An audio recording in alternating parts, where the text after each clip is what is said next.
Magandang araw mga kaibigan. Dito po tayo sa Mitsayap. Nag-attend po kami ng house fellowship every Sunday.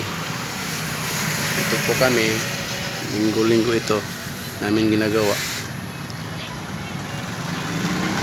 Mag-uumpisa mamaya-maya lang konti. Hindi pa dumating yung mga kasama namin. Yun sa